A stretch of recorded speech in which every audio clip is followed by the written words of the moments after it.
All right, and we are live, ladies and germs. And tonight, I'm finally getting this episode of The Fuel out of the way, where there's basically a bunch of new shit to talk about. How much? A lot in the last 2 months. It's been quite crazy, to say the least. Lots of news stories, lots of crazy shit going down.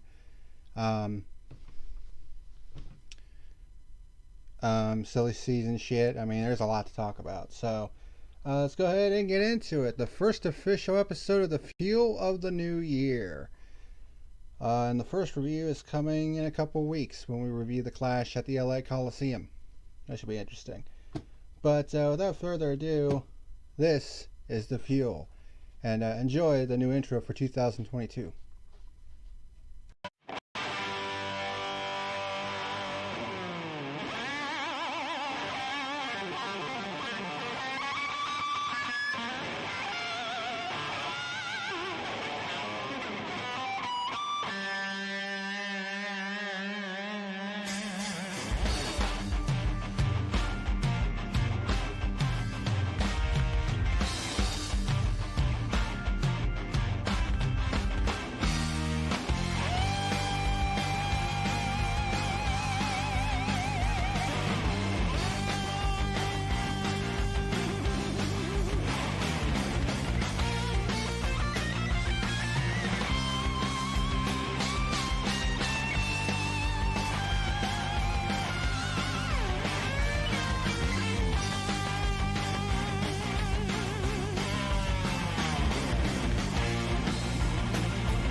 What's happening, ladies and germs? This is the Packerman, and welcome to tonight's edition of The Fuel. As you can see, some new screens, basically. Because I'm gonna change things up a little bit in 2022 as far as some of the stuff that's going to be on the show, like this, the opening rant, which is going to be basically me spewing about, some of the stuff that happened during the race, my initial feelings on it, and that sort of thing. It could go as little as 2 minutes or as long as half an hour, which I've been known to do, especially if I'm pissed about a certain thing that happened in a race. So, there you go. In addition, there's a couple other things. Like I've given each of the other portions of the show their own screens as well, like the review portion, which will have each of the stages, the episode title. I can actually go ahead and change the name of this episode, because the name of this episode is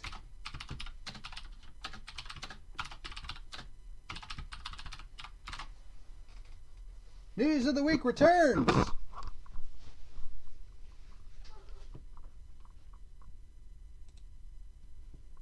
There we go. Excuse me. But this will basically be the new overlay for the review portion of the show. What did I have on the bottom? Oh yeah, the race logo. That's right. And then actually the bottom is the stage laps. And then the top squares for the race logo. I remember now.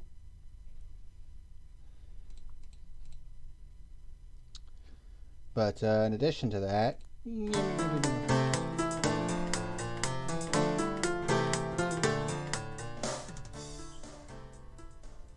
turn that down a little wee bit.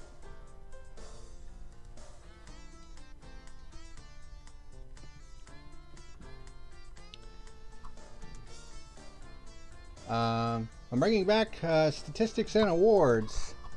This is where all the different stats are going to be now. Total laps, overall lead changes, pure lead changes, cautions, and the green flag passes per lap. I'm actually going to change the color of that because can't even hardly see this. Color should be there.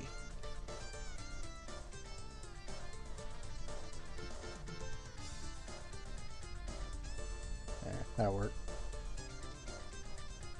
And you have the lap leader award, which is basically the driver who led the most laps. I'm also bringing back star of the race and reject of the race, which I actually brought to the show in season 2, but since I went to live streaming last year, I kind of decided to take those out, but I'm going to be putting them back in for 2022. Race results and point standings have their own screen, and I need to turn that down as well. And then the fuel gauge has its own screen. But like the episode name suggests, the real star of the show for today's episode is the return of News of the Week.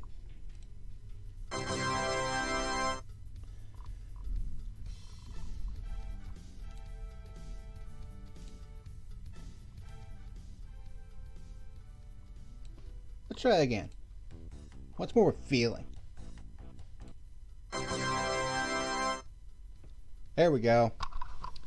So News of the Week makes its grand return to the fuel.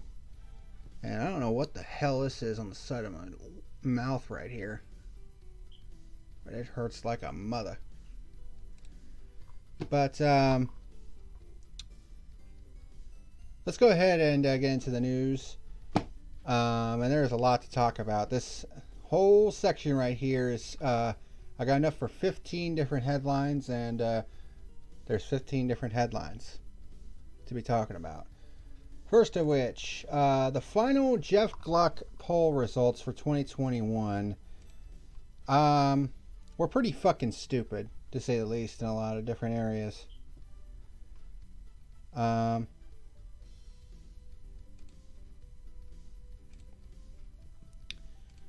I even still have it on here?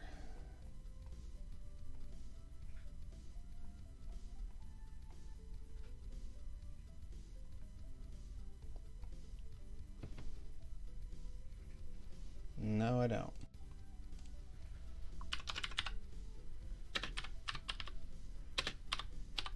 Look.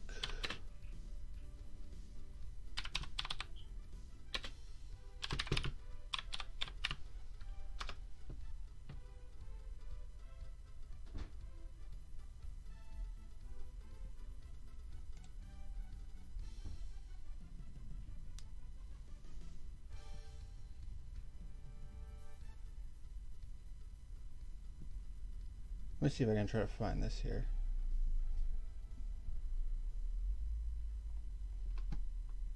No, it's not what I wanted.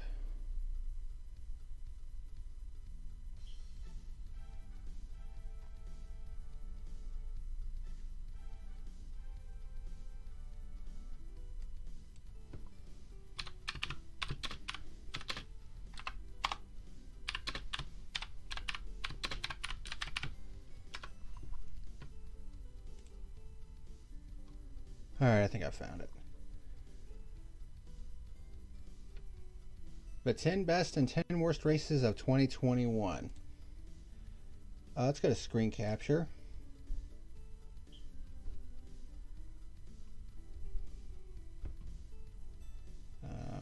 Properties. No, that's not what I wanted.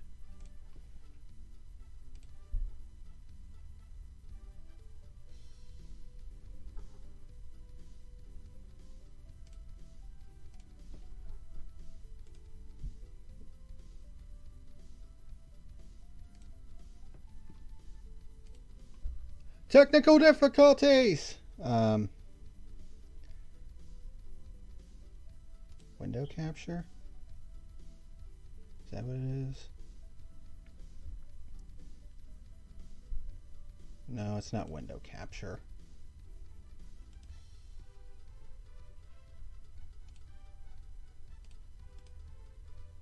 Should be screen capture.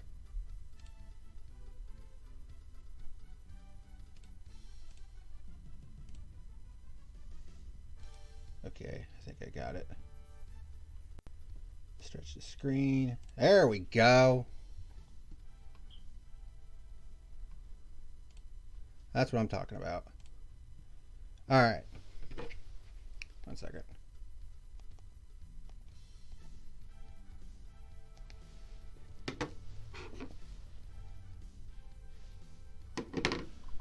All right, so the top 10, the 10 best and 10 worst races of 2021 as voted by the fans.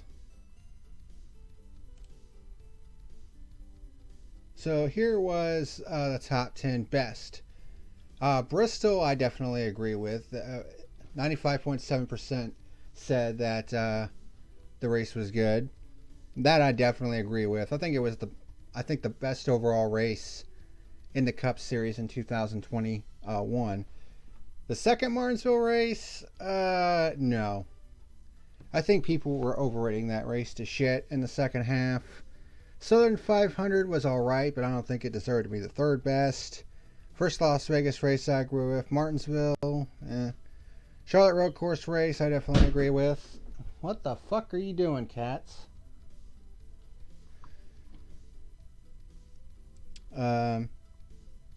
The second Daytona race I agree with. New Hampshire, Talladega 1, and the Clash on the road course. I mean, yeah.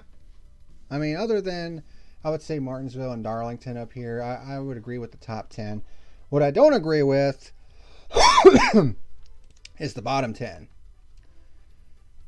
The second Las Vegas race was not as bad as people thought it was. Texas was boring as fuck. I'm guessing Charlotte was the Coke 600. I mean, it was eh. The first Atlanta race was trash. Texas All-Star wasn't as bad as a lot of people said it was. Richmond won, yeah. This is the one that really pissed me off, though. Circuit of the Americas, one of the bottom 10. And notice that Dover is nowhere on this list. Like, are you fucking serious right now? Dover was by far one of the most boring fucking races of the entire year. And you're going to honestly tell me that it is a better race than Circuit of the Americas was? Get the fuck out of here with that bullshit. This just proves that sometimes the NASCAR fan base is fucking dumb. And that's all I'll say about that. Next, DC Solar founder Jeff Karpov was sentenced to 30 years in prison. For those of you that don't know, he was the CEO of DC Solar. Let me see if I can...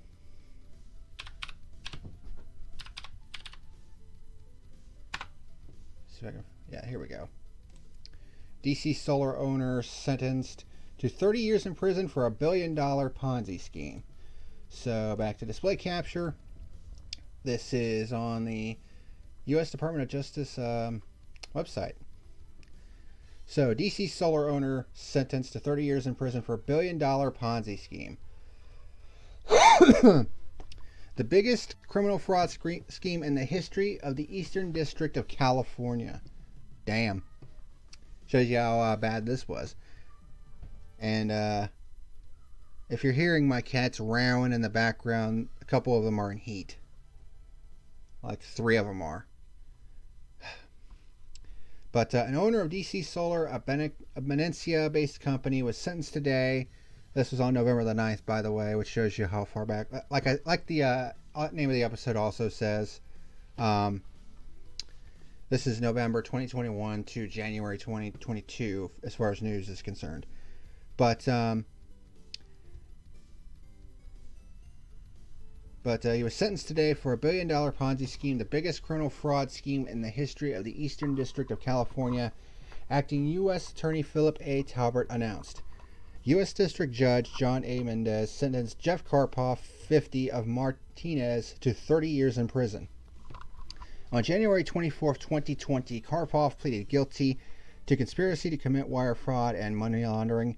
His wife, Paulette Karpov, 47, also pleaded guilty to conspiracy to commit an offense against the United States and money laundering. The government's investigation has resulted in approximately $120 million in assets forfeited that the government intends to seek authorization to use towards restitution to victims of the fraud. According to the court documents, between 2011 and 2018, DC Solar manufactured mobile solar generator units, which were solar generators that were mounted on trailers and were promoted as able to provide emergency power to cell phone towers and lighting at sporting events. A significant incentive for investors were generous federal tax credits due to the solar nature of the MSGs. The conspirators carried out an accounting and lease revenue fraud using Ponzi-like circular payments. Karpov and others lied to investors about the market demand for DC Solar's MSGs and its revenue from leasing to third parties, then covered up these lies with techniques including false financial statements and fake lease contracts. Their fraud concealed a circular payment structure where Karpov and others were simply using new investor money to pay older investors the supposed lease revenue that investors were expecting. As DC Solar lost vast sums of money with this fraudulent model, Karpov and other conspirators stopped building the MSGs altogether, selling thousands of MSGs that did not even exist to investors. To carry out this part of the fraud, Karpov and others made it appear that MSGs existed in locations that they did not, swapped vehicle identification number stickers on MSGs that had been built earlier, and attempted to deceive certain investors during equipment inspections. In reality, at least half of the approximately 17,000 mobile solar generators claimed to have been manufactured by DC Solar did not exist. Now, why this is significant, DC Solar was actually the sponsor of several NASCAR races and was also the sponsor for Chip Ganassi's number 42 car in the Xfinity Series when Ross Chastain was the driver. And when DC Solar went belly up, due to this whole Ponzi scheme bullshit, basically Chip Ganassi lost his sponsorship dollars. I think it was owed like $4 million or something like that from DC Solar, and was probably never going to get that money in any capacity, so he had to shut down his Xfinity program. And Ross Chastain was basically out of a ride because of it. But he has since bounced back and is now a full-time driver in the Cup Series. Slap Shoes, in one of his Liars and Thieves videos that he's done on his YouTube channel, he actually goes into detail with this story. I think it's one of the last ones for one of the videos. It was either the first or second video. He goes into more detail with what happened with DC Solar. But needless to say, yeah, this was a pretty big story when it broke. And Karpov is now sentenced to 30 years in prison, which means that unless he gets some kind of parole, he is not going to be getting out of prison until he is 80 years old. Yeah. Moving on. There's been some silly season shit, as I said.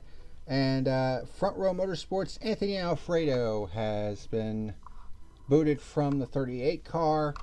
And Todd Gilliland is now in the number 38 car for Front Row Motorsports. Of course, bit of a familial connection for Gilliland in that 38 car because it's the same car that his father, David Gilliland, drove at one point. And now he's going to be driving the same car that his father drove, the number 38 for Front Row Motorsports. Don't really know what Anthony Alfredo is going to be doing.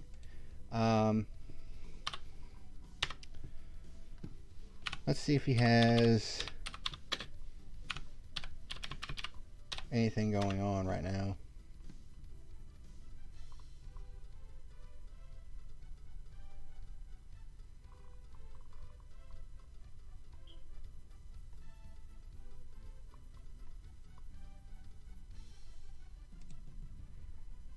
Is there anything on Anthony Alfredo?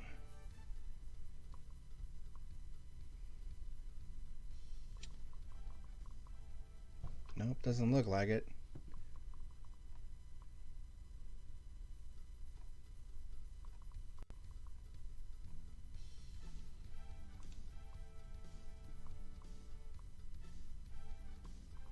Oh, it looks like he's going to be dropping down into the Xfinity Series for 2022. And he'll be driving the number 23 car for Our Motorsports. Not My Motorsports, that's the name of the team. Our Motorsports.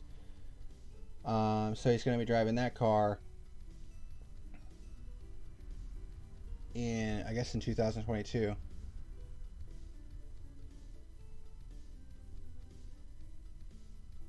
Yep. Alright. So, wishing Anthony Alfredo luck, because let's be completely honest here. I mean, Anthony Alfredo, he seems like a nice kid. He's 22 years old. But, let's be honest here, he was nowhere near ready to race in Cup. He only has 13 Camping World Truck Series races, which is 2 top 10s. And in 2020, he ran 19 Xfinity Series races with 9 top 10s. Yeah. He was nowhere near ready for Cup. So, going back to the Xfinity Series and running full-time will probably be the best thing for him, I would say.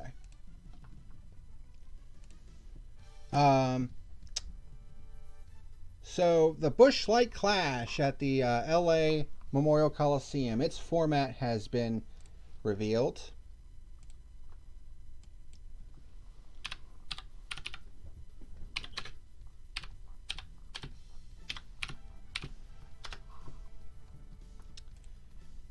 Images. The Clash race format.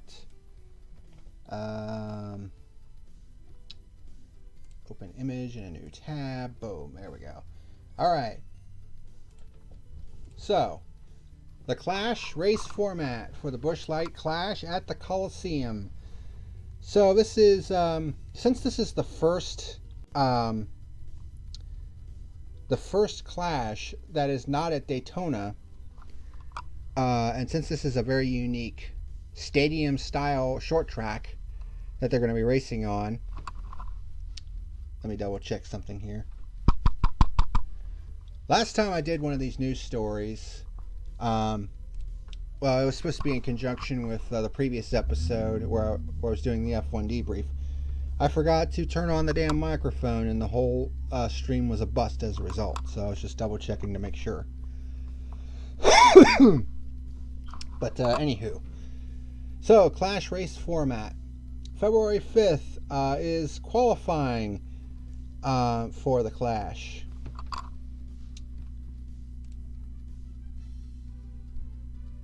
Which is about 2 weeks away. We're only 2 weeks away from the Clash. So, Saturday, February the 5th, qualifying position, single car qualifying for 40 cars. On Saturday, NASCAR Cup Series competitors will take to the track for practice sessions prior to single car qualifying runs to determine the starting order for the 4 scheduled heat races. The field will be open to 40 entrants. So, the heat races, so basically they'll do qualifying on Saturday, and then Sunday will be the big races. The heat races will be set up by qualifying. Heat race 1 is 25 laps and will be made up of drivers 1, 5, 9, 13, 17, 21, 25, 29, 33, and 37 in qualifying. And you can see the rest of them on the screen for heats 2, 3, and 4 as well. Each heat is 25 laps. The fastest qualifier will be in the pole for heat 1, so on and so forth. The top 4 from each heat race will advance through to the main event automatically. The rest of the drivers, the remaining 6 finishing positions from each heat, will have to go through a last chance qualifier, an LCQ. And there's 2 of them, LCQ1 and LCQ2, with their starting position being determined by where they finished in their heat races. And the top 3 from each LCQ will advance to the main event, which is 150 laps, live on FS1. And how they start in that race, you can see it right there. Basically, the higher you finish in your heat, Basically, the better you start, and if you're an LCQ guy, well, you're pretty much starting at the back. And the final spot is reserved for a points provisional, which means that Kyle Larson is going to be in the clash no matter what. But the points provisional will go to the driver that's not in, who's highest in last year's points. And that is the clash format for 2021, for the 2022 Clash at the Coliseum. 2 weeks away. I'm psyched for it. I'm anxious to see how that will go down. In addition, practice and qualifying format has been revealed.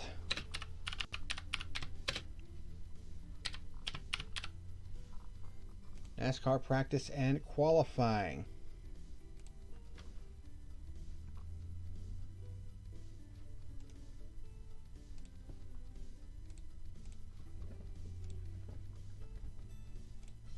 So this is for the Cup Series. I'm pretty sure the others are similar. So, it's for each of the different types of tracks. For the ovals, they're separated into two groups set by odd and even finishing order of the previous race, with a 15-minute practice. And then for qualifying, there will be Group A, single car, 1 lap, and Group B, single car, 1 lap. Top 5 from each transfer to the final round. And then a final round of qualifying, single car, 1 lap, fastest qualifier earns the Busch pole. With the exception being Martinsville, Bristol, the concrete one. Richmond and Dover will be 2 laps, since they're short tracks. Super Speedways. 2 rounds, and there's no practice for the Super Speedways, by the way. Round 1, all cars, single car, 1 lap. Top 10 transfer to the final round, where it's single car, 1 lap, fastest qualifier earns the Busch pole. For road courses, they will have a 20-minute practice session, and they will be split into 2 groups, with 15 minutes for their timed session in their first qualifying round. Top 5 from each transfer to the final round for a 10-minute time session. Fastest qualifier earns the Busch pole. For the Bristol Dirt Race, there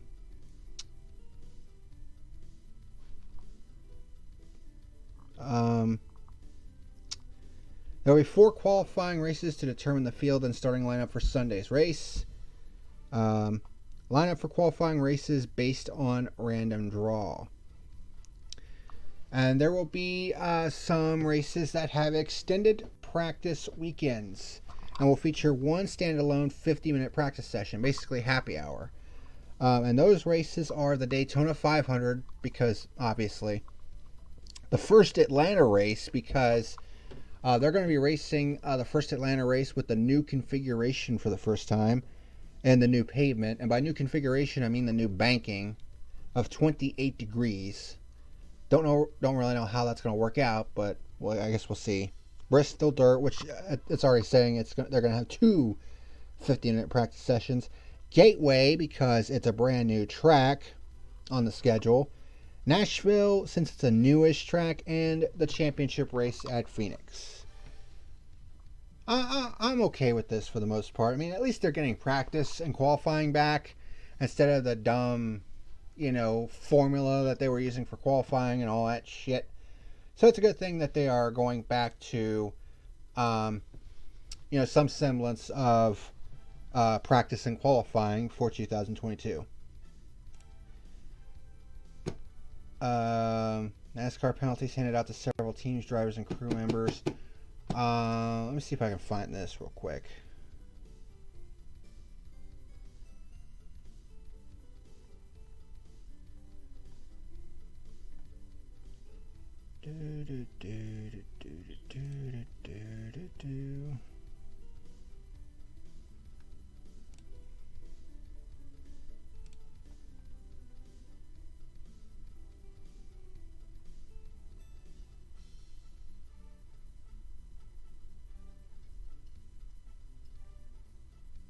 Nope, doesn't look like I have it. There were basically crew members and stuff. Crew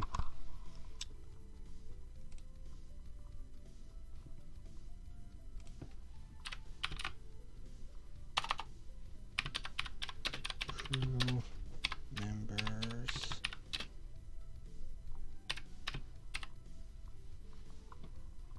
Penalized. No, it wasn't.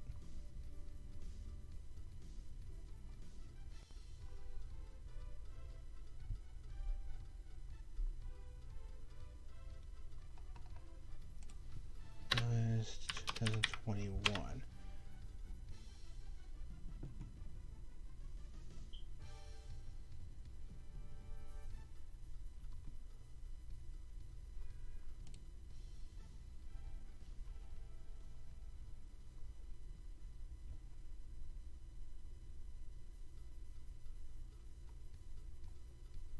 Here we go. Click to read.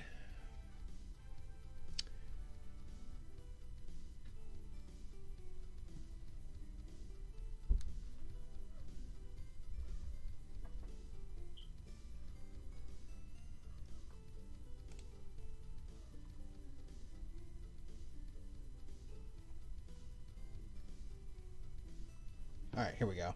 I found it. So, NASCAR penalties handed out to several teams, drivers, crew members, mainly crew members. But, let's see. What else was there? 10 no penalties. Oh, yeah. I'll get to that in a minute. But, back to display capture. No, I don't want that. So, as far as the 3 crew members, this was back on December the 3rd. NASCAR indefinitely suspended 3 crew members. Johnny Roten, an MBM crew chief for a substance abuse policy violation, so basically drugs. And then there were also indefinite suspensions to John Bird Jr., a Cup team hauler driver, and Austin Zivich on the Xfinity team crew. Bird is in jail under charges of child abuse by allowing sexual assault on a minor, according to jail records. And Zivich faces charges under North Carolina child pornography possession law. Basically, all 3 of these guys are fucking scumbags. Lock these motherfuckers up and throw away the key.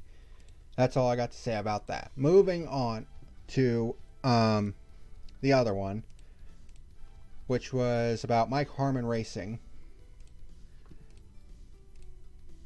So,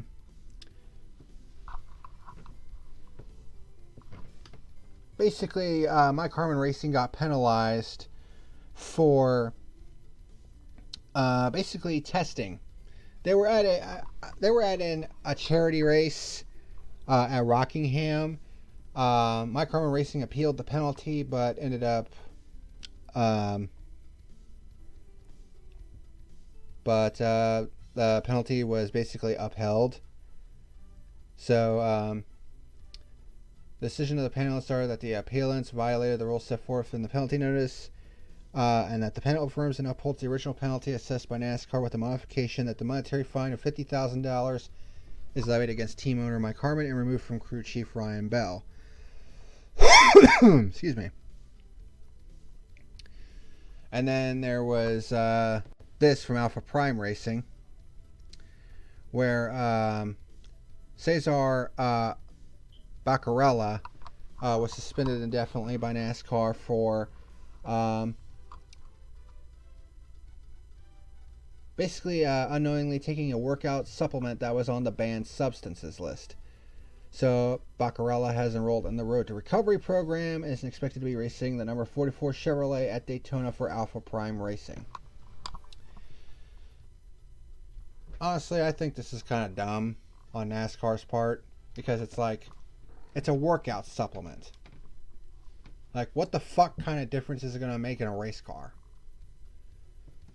Fucking stupid. Anyways, moving on. Nashville mayor agrees to plan to renovate the Fairgrounds Speedway. So, the management group of Bristol has been trying to hold on.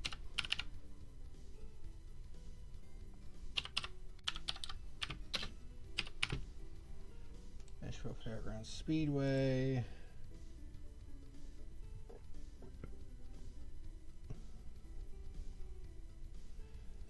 All right. Sorry, this is kind of on the fly here, but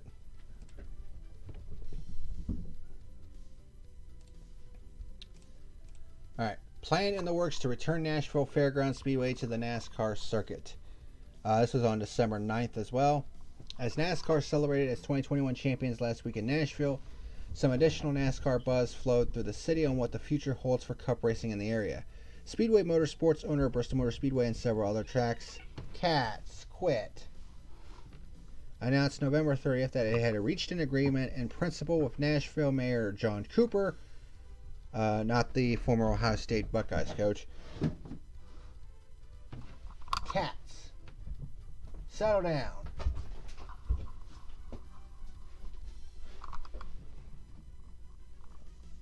Seriously.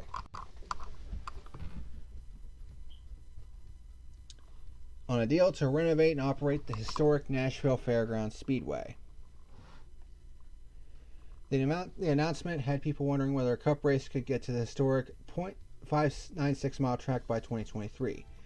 Not so fast. It has taken 4 years to get to this point, and likely will take until 2024 or later for a cup race at a facility where NASCAR cup drivers last raced in 1984. The announcement Tuesday appeared designed to boost public support for the Speedway Motorsports plan, in which the idea is not to use dollars from the general fund, but instead have 30-year revenue bonds finance the renovation, paid off by rent payments, user fees, taxes on tickets, sponsorship agreements, and event revenue. This was a big next step in the process, Bristol General Manager Jerry Caldwell said. It was the Speedway Motorsports point man on the Nashville project. We spent a lot of time with the Cooper administration working on a deal that would be good for everybody.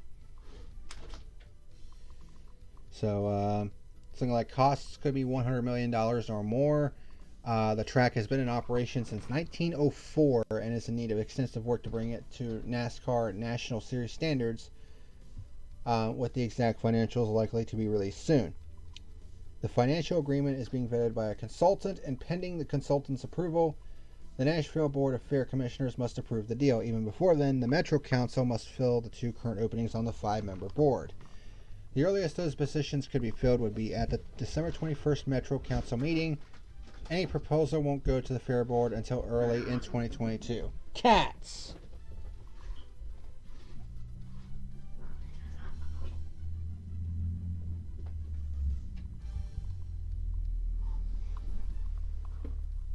Gonna kick your asses.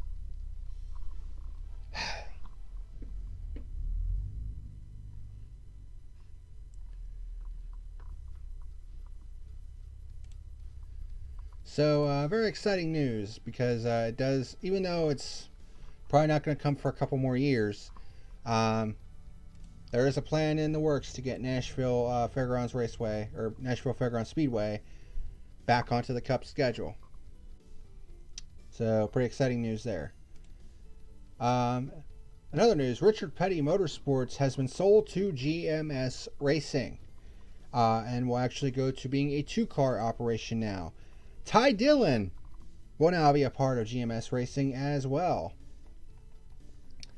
as he's been hired to drive the number 42 car, which was an old Petty Enterprises number, which had been used by Chip Ganassi Racing for past however long, but is now under the ownership of GMS Racing, which is now, I think, going by Petty GMS Racing.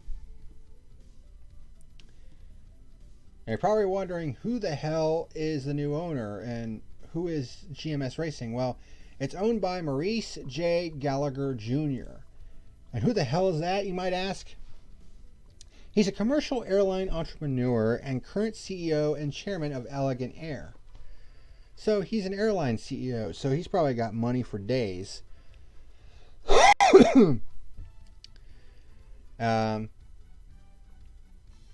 But he owns GMS Racing, which currently fields entries in the Camping World Truck Series and the ARCA Series. And he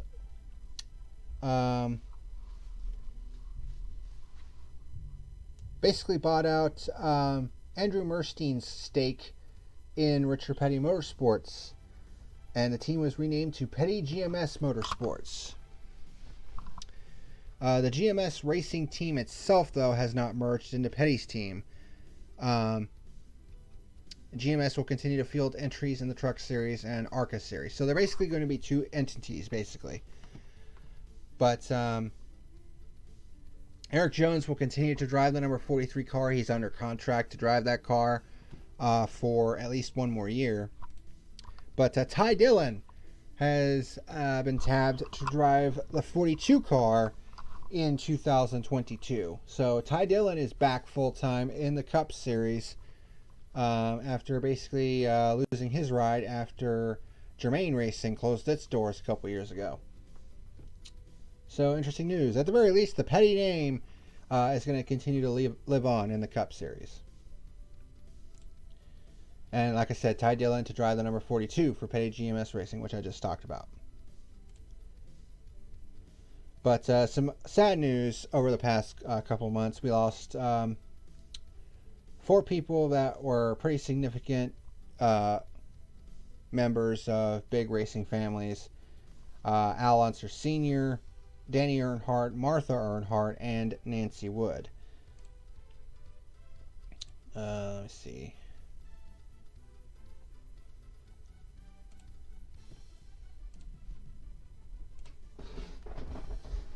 Cats.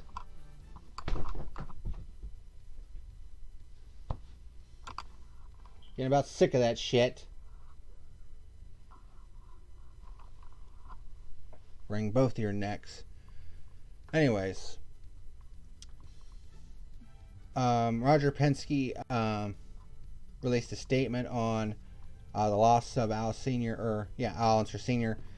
We have lost a true racing legend and champion on and off the track.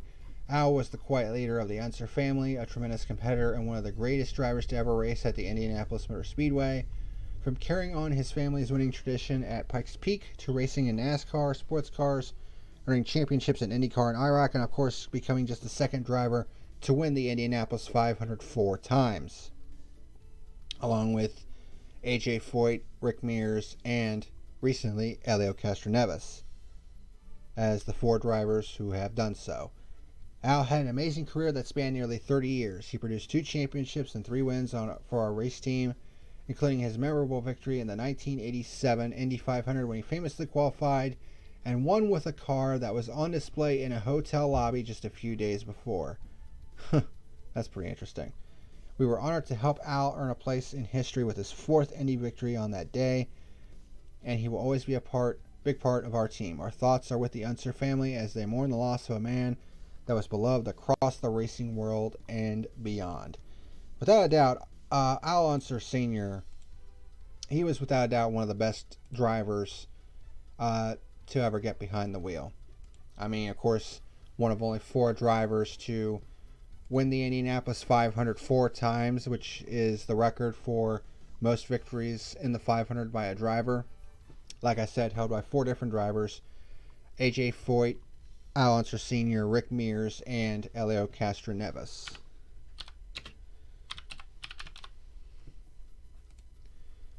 Al Unser Sr. Passed away on December the 9th, 2021. He was 82 years old. But also, there was also the passing of Danny Earnhardt, which I believe was... who was Danny Earnhardt? Dale Sr.'s brother, that's who it was. Yeah, he was the youngest son of Ralph and Martha Earnhardt, and brother of Dale Sr. He passed away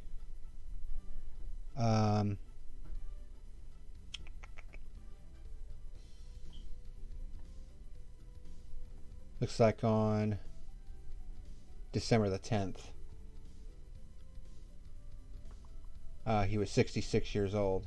He had worked in the He was working in the suspension shop for Junior's team, Junior Motorsports, when he passed. So that sucks. And then recently, Martha Earnhardt passed as well. She was 91 years old when she passed. And she passed on Christmas Day.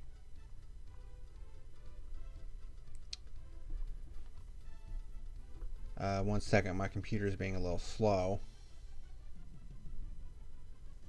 Come on. Damn it.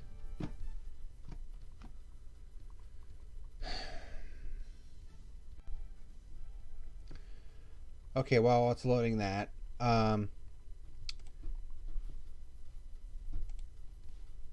Okay, really? Alright. And then on, looks like December the 12th, Nancy Wood, who was the wife of Wood Brothers Racing co-owner Len Wood, she actually died on the 11th, because Bob Pockrass's tweet was on the 12th, so. And NASCAR released a statement. We are heartbroken to learn of the passing of Nancy Wood, beloved wife and partner of Len Wood. Nancy was a friend to many in the NASCAR industry, and she will be missed dearly. On behalf of the France family, NASCAR extends our deepest condolences to Len and the Wood family. And this is still loading. Piece of monkey piss.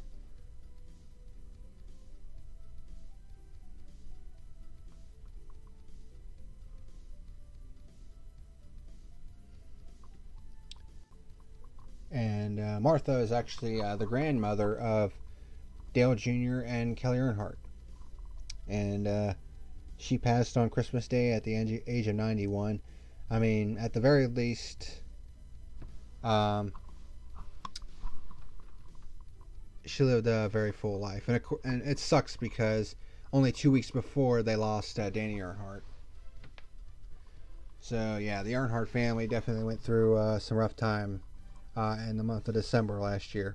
So, but thoughts and prayers still with the Unsers, the Earnhardts, and the Wood family. I mean, three families of royalty in the motorsports world, really. Sucks that all that happened. But some big news. Speedway Motorsports has acquired Dover Motorsports. They are the group that owns both the Dover Downs Speedway and the Nashville Super Speedway. But Speedway Motorsports acquired Dover Motorsports. So now Dover and Nashville are under the SMI banner. So this story broke on November 8th of last year. Display capture, boom. So Speedway Motorsports announced Monday night that it would acquire Dover Motorsports, which operates Dover International Speedway and Nashville Super Speedway. Speedway Motorsports stated that it had agreed to acquire Dover Motorsports for $3.61 per share in cash for an approximate total equity value of $131.5 million. Under terms of the merger agreement, Speedway Motorsports, through a subsidiary, will initiate a tender offer to acquire all outstanding shares of Dover Motorsports. Speedway Motorsports stated that the offer price represents a 58.3% premium to the closing stock price from Monday. The holders of 57.5% of the total aggregate shares of Dover Motorsports, representing 92% of the voting power, have agreed to tender their shares subject to the terms of the agreement. We've been committed to working for the fans and growing the sport of NASCAR for more than 60 years, said Marcus Smith, Speedway Motorsports President and CEO, in a statement. This is a tremendous opportunity for us to continue growing our investment in motorsports. I'd like to thank Dennis McGlynn and the Dover Motorsports Board for their cooperation and support in our goal to exceed customer expectations and create amazing lifetime experiences for all NASCAR fans, said McGlynn, president and CEO of Dover Motorsports, said in a statement. While this marks the end of our 52 years as an independent operator in NASCAR, our future advancement is best secured by joining forces with a major player in the sport, and we are happy to be able to become part of the Speedway Motorsports family and to be able to work with Marcus Smith as NASCAR embraces its future. Nashville Super Speedway hosted its first Cup race in June. The Xfinity and Camping World Truck Series also raced there that weekend. That was the first year in a 4-year sanctioning agreement with NASCAR. Next season, Nashville Super Speedway is scheduled to host the Cup Series June the 26th on NBC.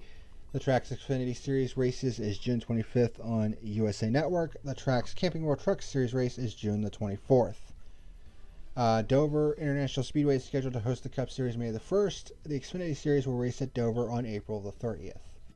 So while this is a pretty big deal, I personally don't really give a rat's ass because Dover fucking sucks. It had one of the worst races of the year, and it's one of the worst races on the calendar, honestly. I personally don't give a rat's ass for Dover. So, moving on to some North Wilkesboro news, and this is some pretty big news. And there's some back in November and some recent news that came out as well. So,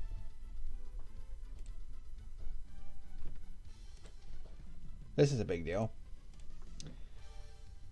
This is from Save the Speedway Twitter. Save the Speedway Twitter account. It's official. North Carolina governor has signed the state budget with $18 million allocated to North Wilkesboro Speedway. With the signature today that passed the North Carolina state budget, we would like to thank all of those who worked the process. First and foremost, we would like to thank Wilkes County Representative Jeffrey Elmore and State Senator Deanna Ballard for their work and representation of Wilkes County in the process. We would also like to thank House Speaker Tim Moore and Senate President Pro Tempore Phil Berger, their staff, and legislative aides. Finally, we would like to thank Governor Roy Cooper for signing this budget into law, which will pave the way for a potential future of North Wilkesboro Speedway. And here's the other thing. The North Wilkesboro let's see. I'm trying to remember what the fuck it was.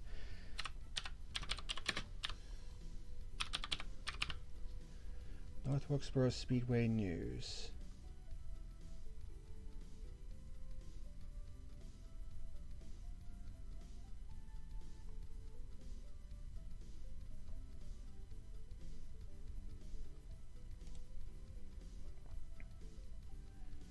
All right, let's see. So,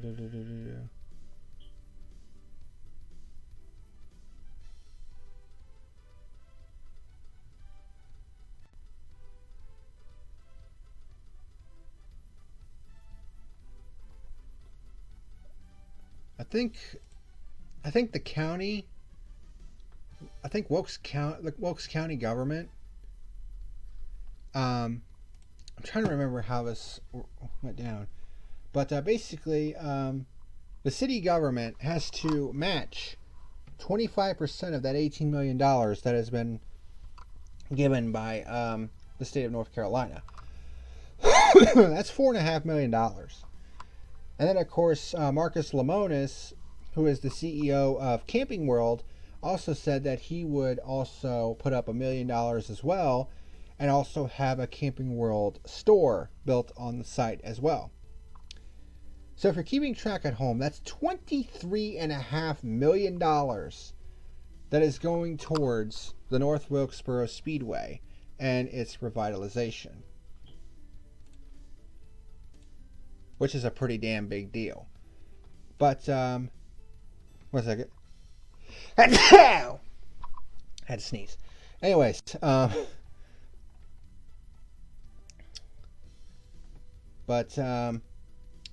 recently,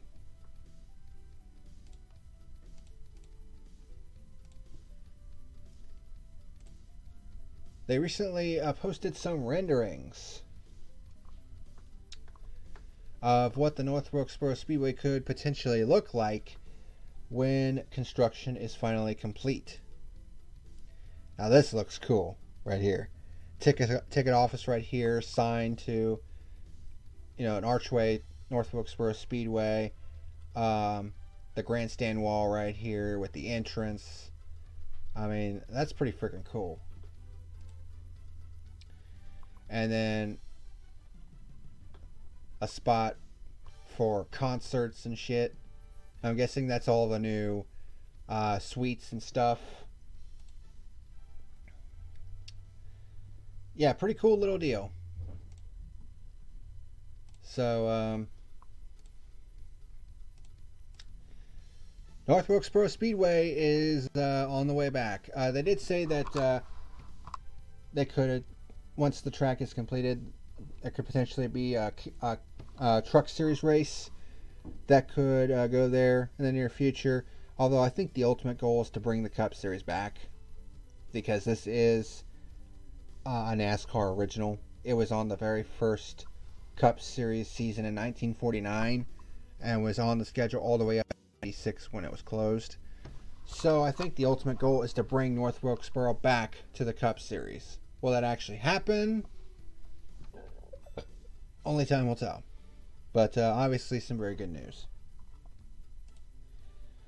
Also, NASCAR decides to choose the 670 horsepower package. They've been doing a lot of testing, preseason testing at Charlotte Motor Speedway, Daytona, a couple of different tracks with many different drivers to basically decide what kind of package they want to use for 2022 with the new car.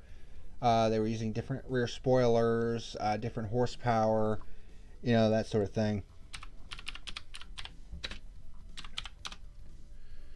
But NASCAR has chosen the 670 horsepower package. This is back on December the 21st. NASCAR confirms 670 horsepower 4-inch spoiler during the 2022 season. So back to device capture.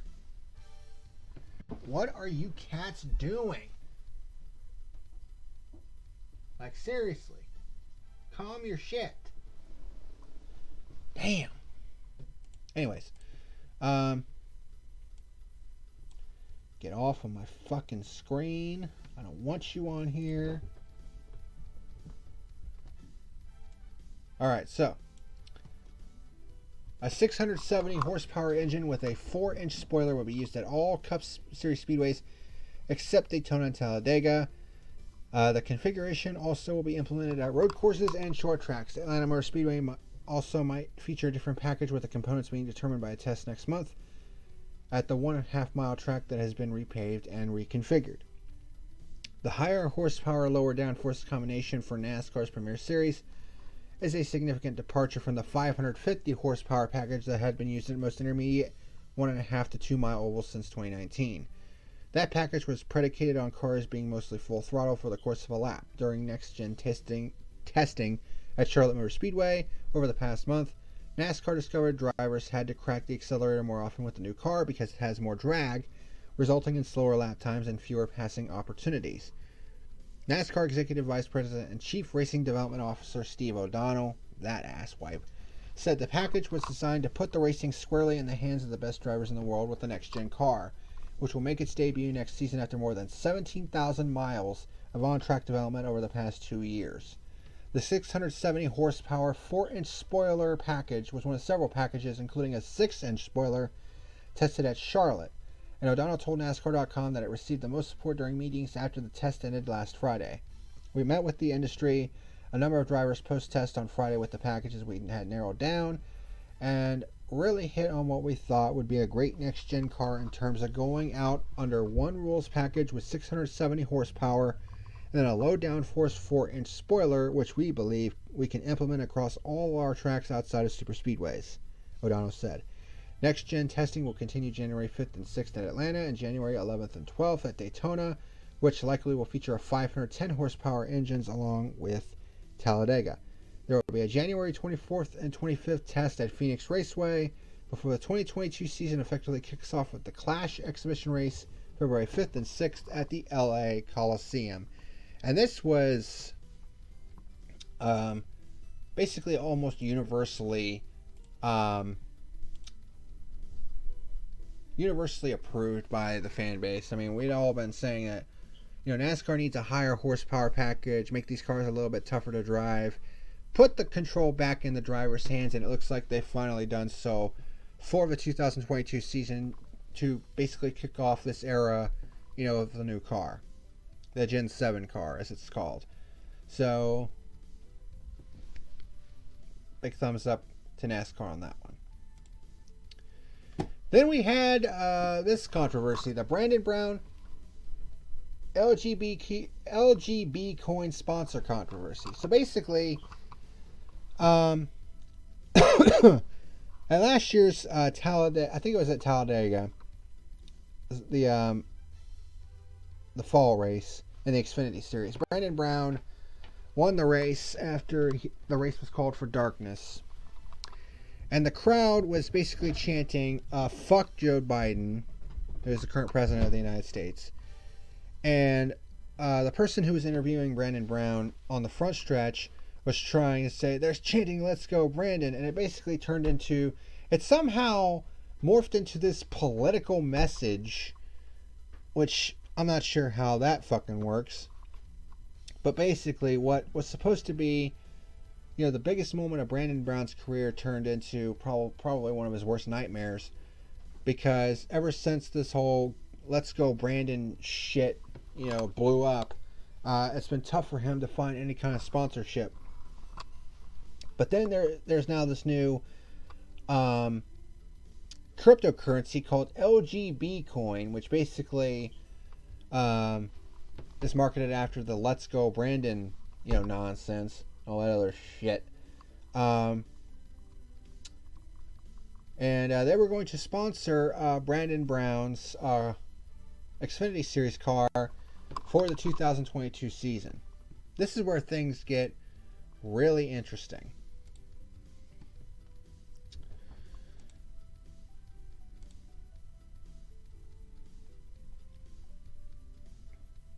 So,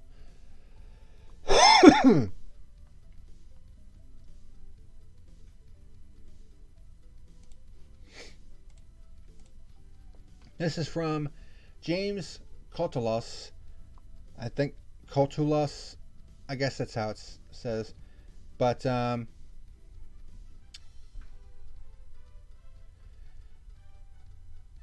he is the founder of Typhoon Capital Management and is also an LGP coin investor.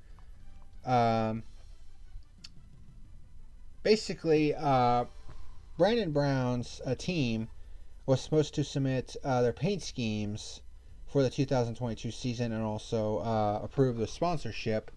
So, this is basically what happened.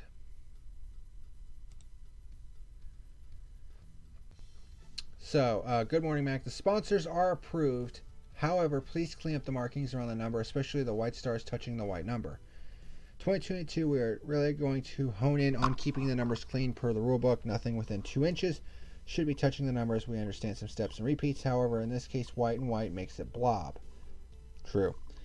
My rule of thumb is step back from the computer screen and see how it looks. In the shop or up close, it looks fine, but think about the tower or safety vehicle, seeing it go 170 miles per hour. So apparently, their paint scheme submission with the LGP coin on it was apparently preemptively approved by someone within NASCAR, but this is what the rule is as far as sponsors go.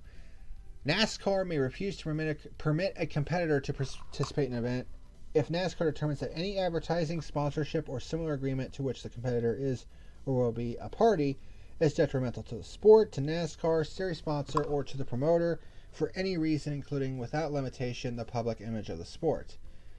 Decals, advertising, slogans, paint schemes, and other graphic designs and text on the vehicle that have not been previously approved by NASCAR must not be used unless and until they have been submitted by the crew chief to NASCAR headquarters and approved by NASCAR prior to the event.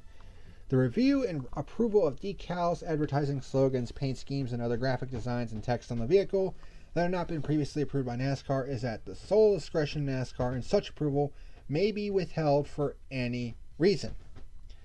All NASCAR members agreed to accept NASCAR's decision in this regard.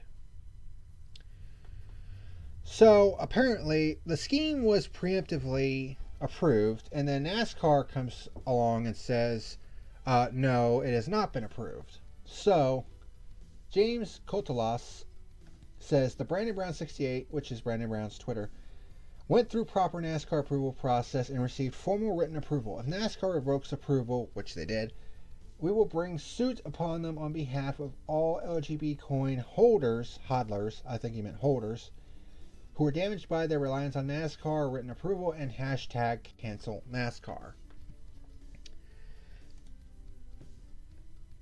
So, and then Bob Pockris also tweets, one issue in Brandon Brown's sponsor saga is online portal to submit 2022 paint schemes wasn't live as of a couple weeks ago. This was back on January the 4th. And he says, I have no idea why not. So teams are sending emails to get okays. My guess is could impact who sees requests because possibly more people notified if through the portal.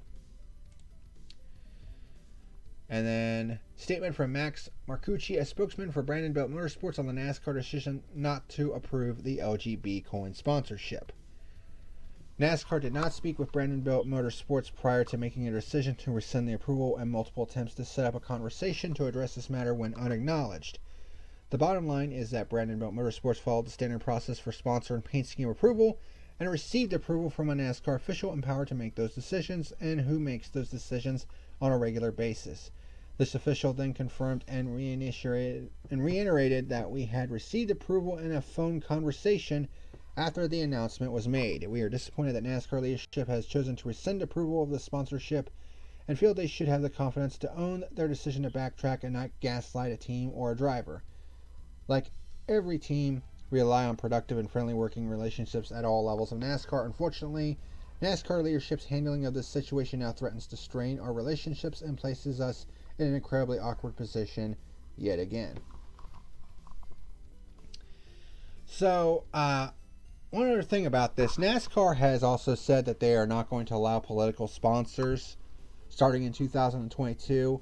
And since LGB coin is kind of based on a political message, so to speak, that's probably why they kind of backed off on approving this sponsorship. Although, you know, approving it and then coming out and then saying no, it's not approved after all, I mean, not really a good look for NASCAR in that sense. But it looks like Brandon Brown's going to have the final laugh in this, because while he won't be able to have the sponsorship on his car or on his fire suit, he did say that LGB Coin has basically signed a deal with them, and it's apparently an 8-figure deal, which, if that's for realsies, then that's a big deal for Brandon Belt Motorsports. So it's apparently an 8-figure deal. Hopefully it isn't one of them, shady fucking sponsors like in Slap Shoes' liars, thieves, and all that other shit. But if it does turn out to be legit sponsorship, then hey, let them live. And finally, we have some Stuart-Haas Racing silly season news. So, some pretty big silly season news. Ryan Preece, who was left without a ride after 2021, he has been hired by Stewart-Haas as a reserve driver. So basically, if any of Stewart-Haas's primary drivers are injured or is unable to compete in any capacity like COVID or any of that shit, then he will slot into that car. And he will also, I think, have some starts in a 5th car, I believe.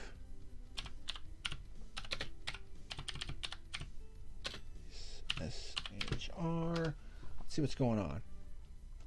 So Ryan Preece joins SHR as a reserve driver. So The 31-year-old Priest will run a mix of races across Cup, Xfinity, and Camping World trucks, and also perform simulator work. He will be the default driver if any of SHR's drivers are unable to compete due to COVID-19 or any other reason, like injury. Priest is scheduled to run 12 races this season, 2 in Cup, 3 in Xfinity, and 7 in trucks. His Cup and Xfinity races will be in coordination with SHR and its technical alliance partners. His truck starts will be with David Gilliland Racing. Rick Ware Racing announced January 13th that Priest will drive the team's number 15 car at the Busch Light Clash at the LA Memorial Coliseum. Rick Ware Racing is a technical partner with Stewart-Haas Racing, so that's why that's going down.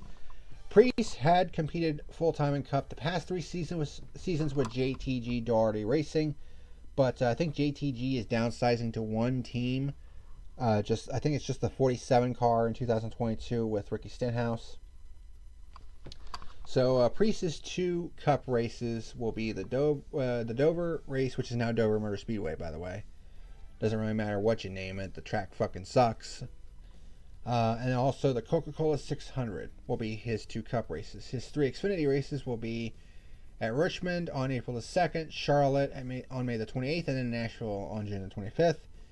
And then his 7 truck races will be at Las Vegas on March the 4th, Atlanta March the 19th, Darlington May the 6th, Texas May the 20th, Nashville Super Speedway June the 24th, where he is the defending race winner, July 23rd at Pocono, and September the 9th at Kansas Raceway. So he'll still be in NASCAR. It's just going to be a part-time deal, at least for this season. But he could be tabbed to replace either Kevin Harvick or Eric Almirola, because Eric Almirola announced that he would be retiring from full-time Cup competition at the conclusion of the 2022 season to basically spend more time with his family. Almirola has been in the Cup Series for quite some time. Of course, famously had to give up his ride in the middle of an Xfinity race all the way back in 2006, I believe. I want to say. Was it 2006? –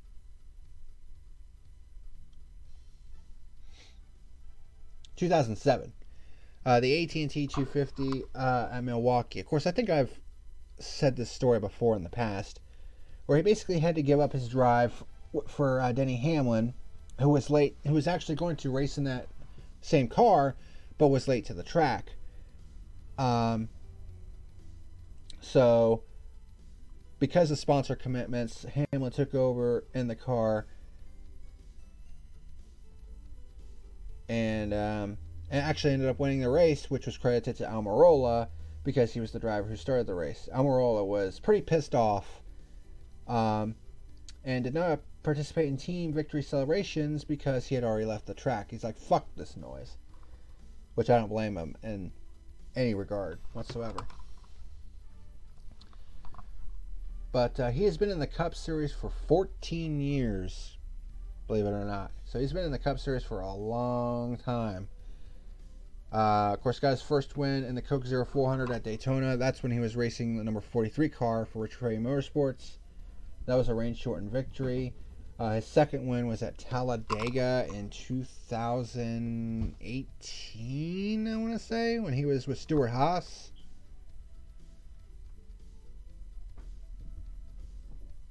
Yes, it was. It was at Talladega, the playoff race, which actually locked him into the round of 8, which was his second career win. And then, of course, he got his third career win at New Hampshire last year, despite the fact that his season was sucking a lot of ass.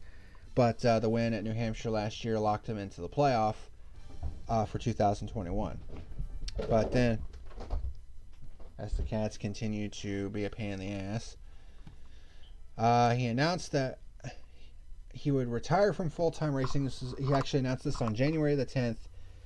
He announced his retirement from full-time racing after the 2022 season to spend more time with his family, which is understandable.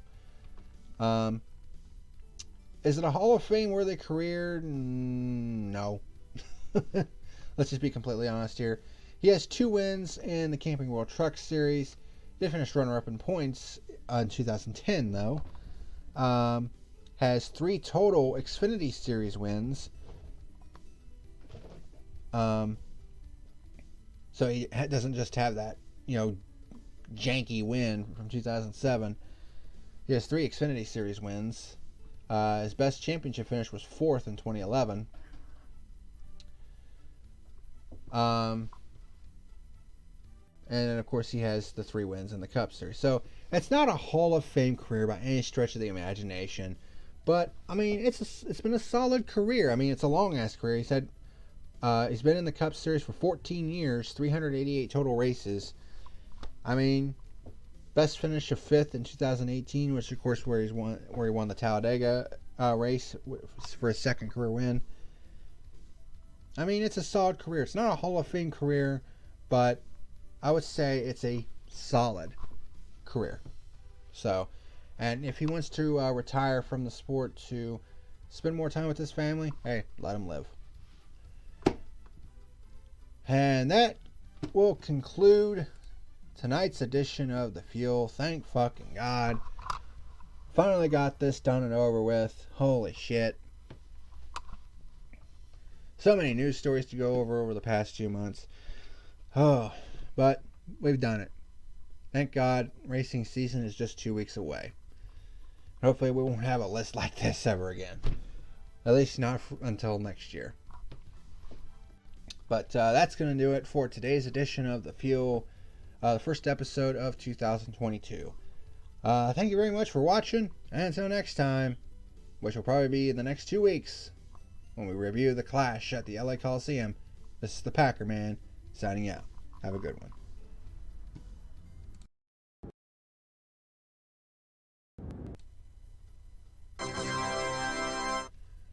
Let's try that again. Bye! Thank you for watching tonight's video. Be sure to like and subscribe, you jackweeds!